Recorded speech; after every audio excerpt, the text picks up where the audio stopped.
Ang dalawang batang bibisita sa lolo't lola nila na may tinatagong malagim na sikreto. Gonna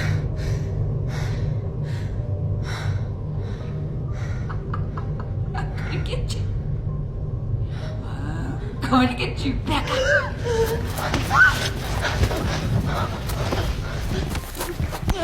Ito sa mga plot twist na talagang nagulat e napamura ako sa sobrang kinilabutan ako. Susundan natin dito ang dalawang batang pupunta sa lolo't lola nila para magbakasyon. Yun nga lang nila nakita at nakilala nga yung lolo't lola nila kasi nga matagal nang lumayo yung nanay nila sa kanila eh. Masayang bakasyon nga sana ito na isang mini reunion nga pero dito nga sila matatakot dahil parang may kakaiba nga sa kanila. Kaya naman sa isang linggong pagtira nga nila doon, dito na nga nila kikilalanin sila at kakausapin kung saan may mararanasan at malalaman nga silang sikreto ng mga kasama nga nila. Title ng movie, The Visit. Isa to sa pinakapaborito kong phone footage film kahit na hindi tugma yung mismong footage sa camera na ginamit nila. Alam nyo, naawa ko dito sa batang takot sa germs eh. Tapos pinahiram pa naman siya ng diaper na may Gerbax tapos nilagay sa mukha. Yes! Para sa isang phone footage film, ang ganda ng execution nila ng mga jumpscares dito na talagang kinilabutan ako eh. Isipin mo yung akala mong lolo't lola mo na kasakasama mo sa bahay, hindi pala sila yung tunay na lolo't lola mo.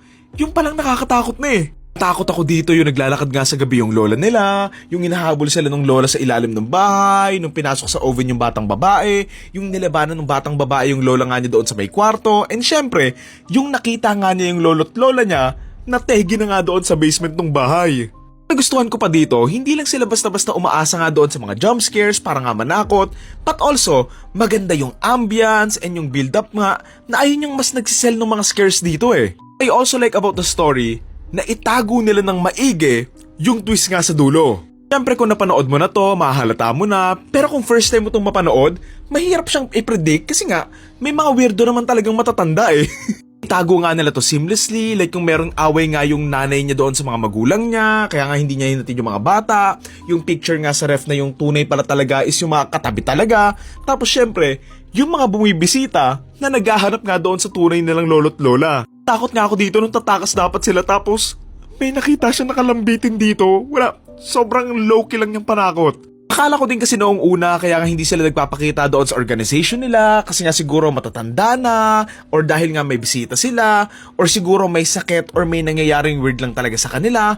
Pero ayun pala, hindi naman pala talaga sila yung tunay nilang lolo't lola. Yung sakit factor nga, maganda rin siya for misdirection eh kasi the whole film, iisipin mo lang na baka may dementia or may Alzheimer's na nga and malala na nga kaya nga nagagawa nila to.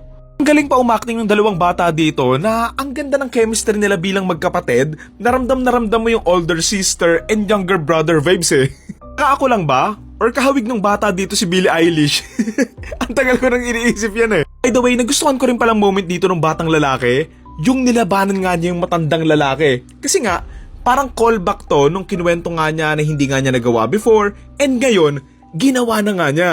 Gusto ko din palang purihin yung gumanap nga doon sa lolo't lola na siguro kung makikita ko sila sa personal, kikilabutan pa din ako sa kanila eh. I also love here din pala is the lack of background music kasi medyo mas naging realistic yung pagiging phone footage nga niya. O meron yung ambient sound na unti-unti ngang lumalakas pero yung kanta talaga, wala naman. Maliban nga doon sa dulo nung naligtas na nga sila. Nagustuhan ko rin here yung simpleng execution nga nila doon sa story and they've paced it enough na walang dull moments doon sa kwento. Like bawat scenes ramdam mo na, ano na namang kawirduhan yung gagawin ng dalawang matandang to. Also like here din pala na hindi lang siya basta-basta horror but meron din siyang kaunting drama na papasok nga doon sa characterization nga ng dalawang bata. Dalawang batang may pinagdadaan ng personal issue nga dahil nga naghiwalay yung mga magulang nila eh. Ngayon, it adds meaning and value kung bakit nga nila binisita yung lolo't lolo nga nila in the first place, na nilayasan at iniwan nga ng nanay nila years ago pa. Kumbaga, para niyang nami-mirror yung situation nila sa mga magulang nila eh. Despite ng lahat ng nangyari sa kanila, may nakuha pa rin silang learnings here which is, ayun nga, magkapatawaran and let go yung tampo kasi baka mahuli na nga ang lahat. Medyo naiyak nga ako dito para doon sa nanay kasi hindi na nga niya makikita ulit yung mga magulang niya na lagi nga niyang tinatanggihan. Iyak nga din ako doon sa line dito about forgiveness na lagi naman daw in-offer sa kanya ng mga magulang niya pero tinatanggihan niya and sadly, it's too late na para makuha pa yon habang buhay pa nga sila. Ayun, I love this film and fun fact, ito yung sumalba sa career ni M. Night Shyamalan Ding Dong nung time na palaos na siya given ang pangit ng mga movies niya before ito eh. Oo, may mga movies siya like Unbreakable, Sixth Sense, ano pa ba, The Village. Pero kasi, after nun, puro pangit na yung mga movies niya. Like yung, ano ba yun, Avatar? Yung si Ang?